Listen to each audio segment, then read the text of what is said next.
How do airplanes actually work?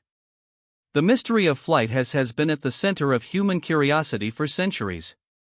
From the sketches of Leonardo da Vinci to the pioneering experiments of the Wright brothers, mankind has tirelessly sought to master the skies. But even as aviation became a defining feature of modern civilization, the fundamental principles behind flight have often been misunderstood. Despite the apparent ease with which an airplane lifts off the ground today, the science behind flight is anything but straightforward. The concept of lift, in particular, remains an area of debate and misconceptions, with numerous explanations, some accurate, others flawed, circulating in both scientific and educational circles. How exactly does an airplane achieve lift? Why do so many explanations of this invisible force fall short? And what can past misconceptions teach us about the complexity of aerodynamics? Click through this gallery to find out. A dream takes shape. Humans have dreamed of flying like birds for as long as history has been recorded. Even the myth of Icarus speaks of humanity's early desire to soar into the sky.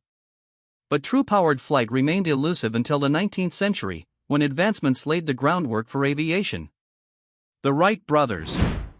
On December 17, 1903, Wilbur and Orville Wright made history with the first controlled, powered flight, in Kitty Hawk, North Carolina. Their aircraft, the Wright Flyer, used a lightweight engine and a 3-axis control system that set the foundation for modern aeronautical engineering. Einstein's aviation attempt. By 1917, Albert Einstein had revolutionized physics with his theories of space and time. In the same year, he attempted to design an airplane wing, but was unsuccessful. His flawed approach stemmed from an incomplete understanding of flight, which remains a source of misconceptions today. The enduring mystery. The way airplanes generate lift is often misunderstood. Many incorrect explanations continue to circulate, despite extensive research. Einstein's errors provide insight into how complex the science of flight is, and his miscalculations highlight how even great minds can struggle with aerodynamics. An invisible ocean. Though we don't usually think of air as a fluid, it behaves much like water. It has currents, pressure differences, and buoyancy. Airplanes must generate an upward force, called lift, in order to stay aloft, much like how boats float on water using buoyancy. The role of wings. An airplane's wings are responsible for generating the majority of the lift that keeps it airborne. The interaction between air and the wing's surface creates the necessary forces. But how exactly this lift is generated remains a topic of debate. Equal transit time theory. One widely spread but incorrect explanation for lift states that air molecules traveling over the curved upper surface of a wing must reach the back at the same time as those molecules going underneath. This theory wrongly assumes air must move faster on top to meet at the same time, which pulls the aircraft upward. The reality of air movement. In reality, air moving over the wing's top reaches the trailing edge much faster than the air underneath. The equal transit time explanation ignores the fact that the air above the wing accelerates due to changes in pressure and curvature. Real aerodynamic understanding. To understand lift, we must observe how air interacts with a moving wing. As the wing advances, it influences the surrounding air and causes variations in velocity and pressure. Air's forced detour. When air meets the leading edge of a wing, it splits into different paths. The upper flow follows the wing's contour and accelerates as it moves around the curved surface. This acceleration results in a pressure decrease, which is crucial for generating lift. Centripetal acceleration. The air moving over the wing undergoes centripetal acceleration, which is similar to how a car turns sharply on a curved road. This acceleration increases airspeed and reduces pressure on the wing's upper surface, which enhances lift and draws even more air into the streamlined flow. Pressure dynamics. While the upper air accelerates and pressure decreases, the air beneath the wing experiences far less change. The pressure below the wing remains higher compared to the top, and this pressure difference is what generates lift. Speed. The faster an airplane moves through the air, the greater the pressure difference across the wing. This increase amplifies the force of lift, ultimately allowing an aircraft to overcome gravity and take to the skies. Too much curvature. While curvature can help create lift, excessive wing curvature can backfire.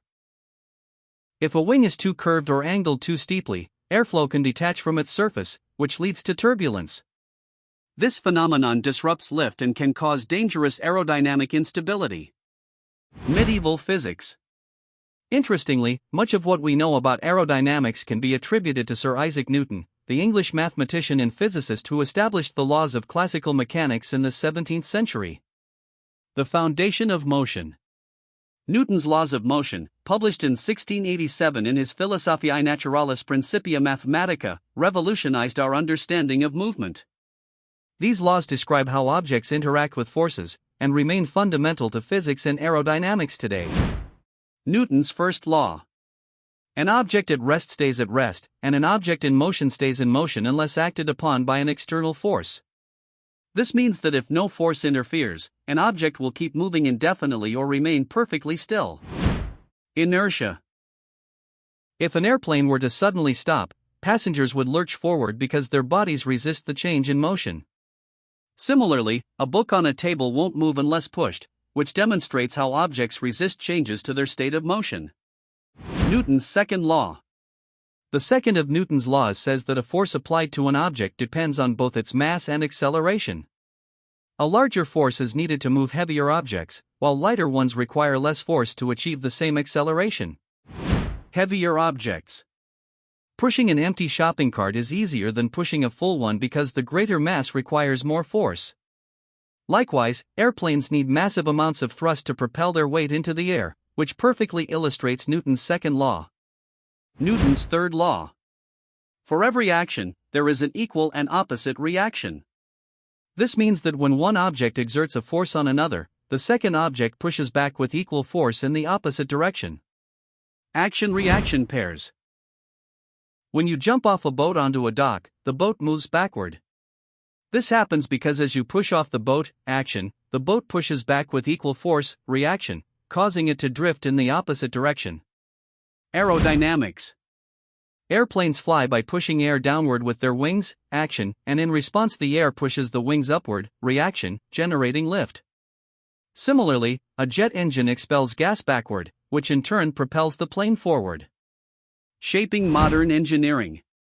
Newton's laws are fundamental to aerodynamics. The first law explains why an airplane continues moving forward after takeoff.